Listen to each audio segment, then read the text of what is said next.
On this day, we honor the memory of all the men and women who have served this country. At Arlington National Cemetery, a quiet group of volunteers, the Arlington Ladies, ensure that no one is buried alone. As they say, you are not forgotten.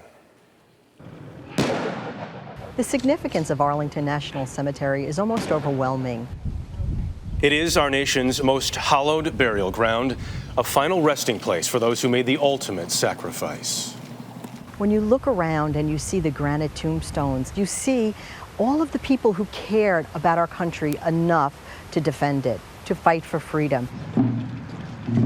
An average weekday at Arlington sees nearly 30 funerals, each one attended by someone like Joanne Barr, a member of the Arlington Ladies. They've been honoring the fallen since 1948. The Ladies came into being so that no person who ever served this country will ever be buried alone. There are many circumstances where family members are unable to come due to health, due to distance to travel. And we never want anyone who's given their life or their service to this country to be forgotten. For 9 years, Joanne has stood vigil at gravesides. The daughter and niece of military men, the wife of a retired colonel, she understands the sacrifices. When we come here, we bring the Army family and we represent the Chief of Staff and the Army family to this family to say, we haven't forgotten you. What you have done is important, and we know that.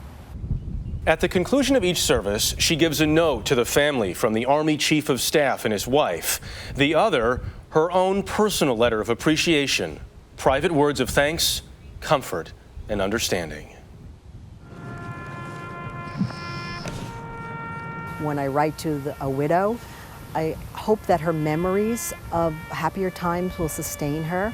When I write a note to a young child, I realize that they are not fully aware of the honor being bestowed upon their parent, but I hope that in the years to come they will know exactly what an honor it was, and that they too will remember happier times and know that their parent loved them.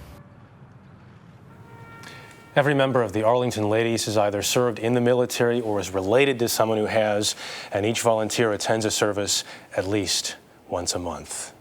It is such a tremendous thing that they're doing, obviously a tremendous thing that all the servicemen and women in this country do for all of us here. And how consistent both our service members are, not just on this day, and Joanne for that matter, but throughout the entire year. As she's there, as we said. Yeah, it's not just today, it's all the time. And we pause and remember all of that this morning.